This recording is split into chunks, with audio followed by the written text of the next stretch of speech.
So, hello and welcome back to a sit down chat with me, Matthew Pullan. And from the last episode, if you've not watched it, I'd advise you watch it so you get a bit of an understanding about this video. This video I'm going to be talking about what happened after surgery and staying at hospital during surgery and how hard I found that. So I'm just going to get into it. Please like, share, comment, subscribe, do all that good stuff. I'll remind you at the start and then do it again at the end because why not? And I need to get more people to hear this so we can help more people and help try and stop the people feel increasingly lonely. And that links in well with today's topic, which is staying in hospital after surgery. In the last episode I said I was preparing for surgery, I just went into surgery, so I'll start with when I got onto recovery. As you heard from the last episode, I had 3 COVID tests and recovery were like I hadn't had any COVID tests, so I couldn't be put on a ward, so I was left on recovery for ages. They were actually thinking that I might have to spend a night on recovery, and I didn't get to see my parents till like 12:30 after my surgery, which finished at about 6, 7:30. And I can just remember feeling so lonely. I remember talking to the surgeon after I'd woken up, and I remember him calling my parents, and I remember going on the phone to him like, this surgeon's the best surgeon. I remember being really grateful to my surgeon. Like, you've given me another lease of life. And he did say stop telling him that because it's his job. And he had twins, so he obviously understood how hard it was. I'm just so glad that he was my surgeon. He was a great surgeon, and you don't want to recommend people for this stuff, but highly recommend. So I had a chat with him, and then I was just left on recovery. I was getting looked after, but I didn't really need much. And I was left with people telling me I might have to stay on that ward, which was obviously quite scary considering I was 17 and I wasn't even in a proper ward. I was on recovery. I remember ringing my family and saying the surgeries went well. But I remember feeling really lonely because I was like the only one on recovery that I know of. And I was being told you've not had any COVID tests, although I'd had 2 or 3, and they wouldn't take me anywhere because we were in the middle of the pandemic. Luckily, they allowed my parents in eventually, and then I was moved on to ICU, which I was happy about, because I was actually in a room by myself and I could have a bit of space to myself. Yes, I couldn't walk or anything, but I was away from surgery. I'd completed it, and I remember that night was a hard night because I was there, but because I'd been doing training for my running, and there's like a heart monitor that beeps when your heart rate goes under a certain level. I remember being up all night, and because every time I fell into a deep sleep, my heart rate would go under that level and would beep.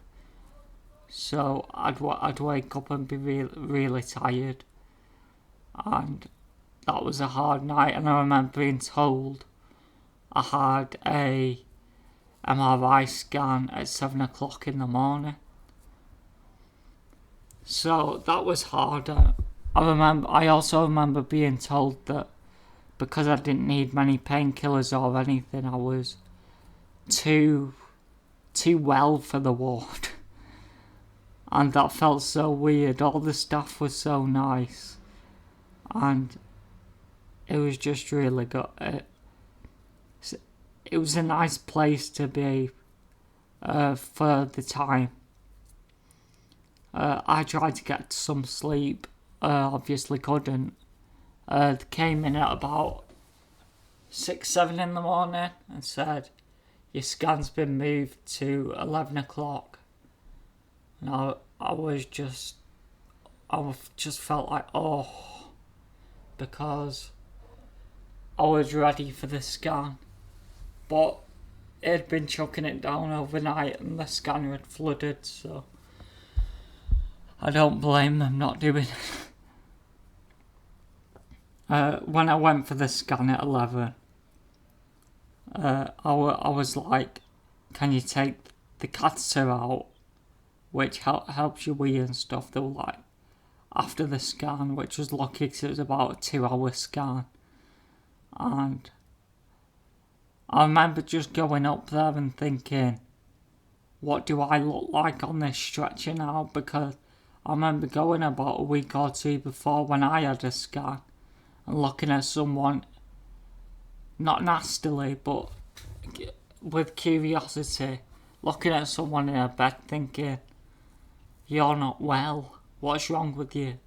And I know you don't want to look like you're starving, but it's natural to look and feel pain for other people. So I automatically thought, what are people thinking of me in this bed now? But I had my scan. It took quite a few of them to get me onto the scanning machine because I'm so tall. And they had to move me because there was a catheter in and stuff.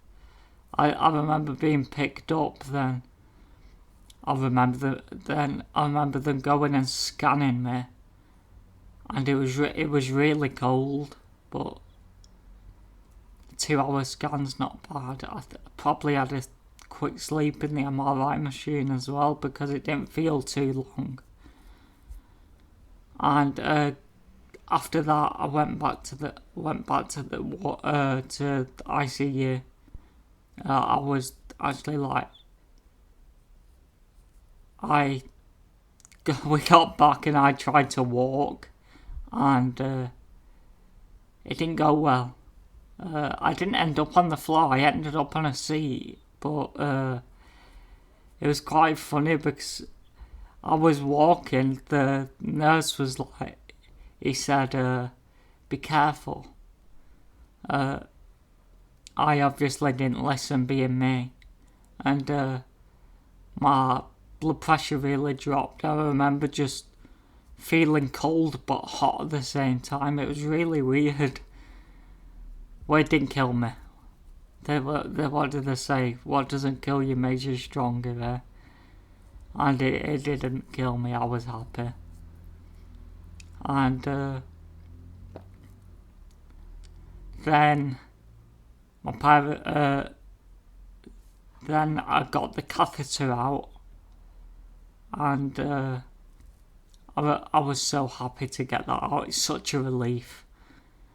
And then I had to sit down on the chair next to my bed. I was trying to use the toilet as well at the time, so I was being independent the day after surgery. I tried to be.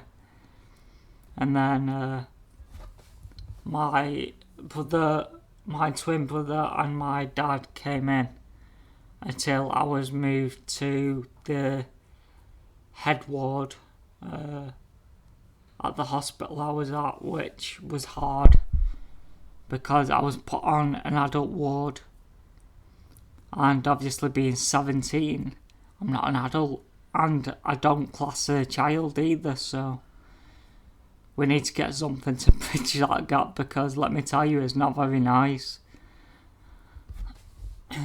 Luckily, about a day or two later, I'd probably say a day, they moved somebody out of like a cubicle and put me in there so I could see my parents. But I remember having to go outside to see them because of COVID and stuff. I was really lucky that I could see them, because I probably shouldn't have been able to. I remember just trying to walk to them and stuff. Although I'm gonna say this, although cancer is an awful disease, it's also so fulfilling, and you feel like you're achieving so much. So being able to walk somewhere was good,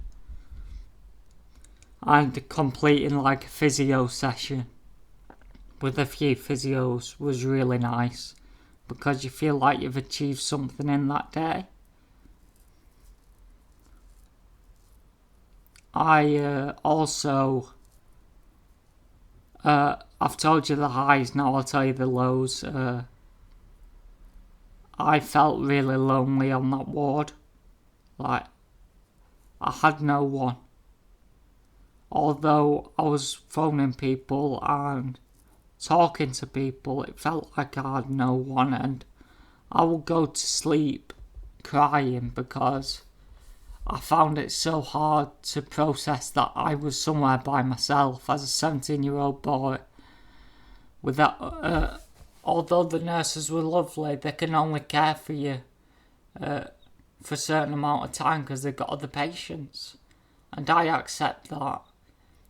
My friend will probably say I kept ringing her, and I did, because I found it so hard to cope. Like, the nights were the worst because you can't sleep in a hospital, and you can't really see anybody. And the mornings were even harder for me because I had to try and get washed, and people will be like, why was that hard?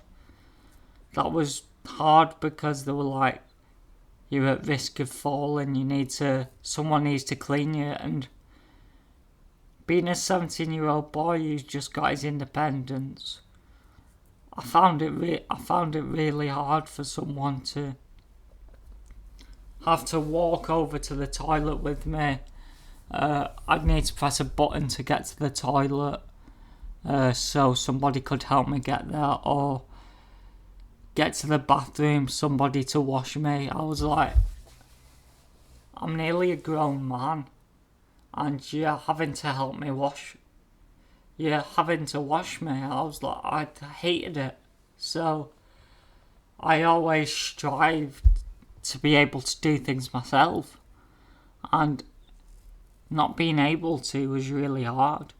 And I think they know that I didn't like it because they were being dead nice with me, and I was like, this shouldn't be happening. I just felt awful. But